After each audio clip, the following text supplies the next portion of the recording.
Everyone, this is Vishakha और आज हम डिस्कस करने वाले हैं एनबीएस और केवीएस के एग्ज़ाम रिव्यू जो कि मैंने दिया था जेएसए और स्टेनो दोनों का। इन दोनों का ही क्वेश्चन पेपर मेरे पास है और मेरा पेपर कैसा गया इस और मेरा एग्ज़ाम रिव्यू कैसा था वो मैं आपको इस वीडियो में बताने वाली हूँ।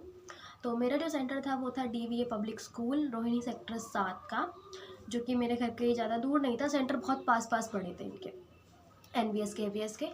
और ये जो पेपर था वो ऑफलाइन हुआ था ओएमआर शीट पे। तो एक रूम के अंदर इन लोगों ने 24 स्टूडेंट्स का एक साथ पेपर, मतलब एक क्लास के अंदर 24 स्टूडेंट जो है वो अपीयर हुए थे।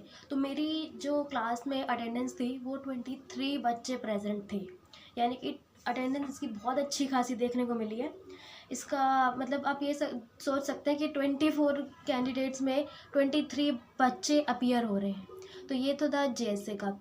बात की जाए अगर स्टेनो की, तो स्टेनो में 24 कैंडिडेट्स पे 18 बच्चे प्रेजेंट थे। अब इसकी इतनी ज़्यादा अटेंडेंस क्यों गई है, इसका रीज़न यही है कि इन लोगों ने इसका जो एग्ज़ाम चार्जेस थे वो SC ST कैटेगरी के लिए 500 और बाकी जर्नल OBC कैटेगरी के लिए इन लोगों ने 1700 के अराउंड फ़ीस रखी हुई थी। शायद इसी वजह से अब देखो, जो पर्सन अपने 1700 और या फिर 500 भी इन्वेस्ट कर रहा है एग्ज़ाम देने के लिए, तो वो तो जाहिर सी बात है एग्ज़ाम देने आएगा। तो इसकी अटेंडेंस बहुत अच्छी देखने को मिली है और उसका असर हो सकता है कट ऑफ पे भी पड़े।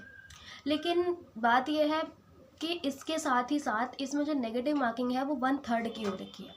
यानी कि अगर आप इसमें अगर एक क्वेश्चन ठीक होता है आपका तो 3 नंबर आपको मिलेंगे, और अगर आप कोई भी गलत क्वेश्चन करते हो उसमें 1 मार्क डिडक्ट कर लिया जाएगा। तो यानी कि एक तरीके से रेलवे वाला सेम उसी तरीके का था, रेलवे वाली मार्किंग सिस्टम, उसमें भी सेम ऐसे ही होता है 1/3 की नेगेटिव मार्किंग।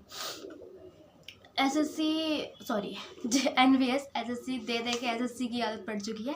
तो एनवीएस केवीएस में अगर बात की जाए जेएसए की, तो जेएसए के अंदर मैंने 79 क्वेश्चन अटैम्प्ट करे हैं। जीके में सिर्फ और सिर्फ ऑलमोस्ट करंट आ रखा था।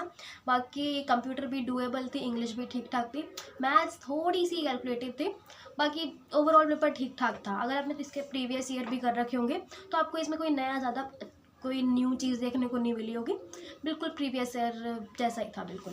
और बात की जाए स्टेनो की, तो स्टेनो के अंदर मैंने अटेम्प्ट करे 81 आउट ऑफ 100।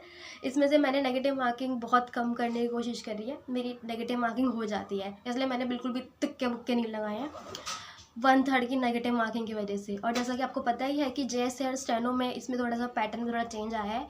वो चेंज यह है कि पहले ये लोग CBT लेंगे। CBT जो होगा वो एक तरीके से प्री क्वालिफाई करने के लिए होगा। सेकंड नंबर पे आता है आपका डिस्क्रिप्टिव होगा इसके अंदर, जेएसए और स्टेनो दोनों के अंदर। थर्ड नंबर पे आपकी, अगर आपने शॉर्ट स्टेनो के लिए अप्लाई किया तो शॉर्ट हैंड होगी, साथ ही साथ टाइपिंग भी होगी।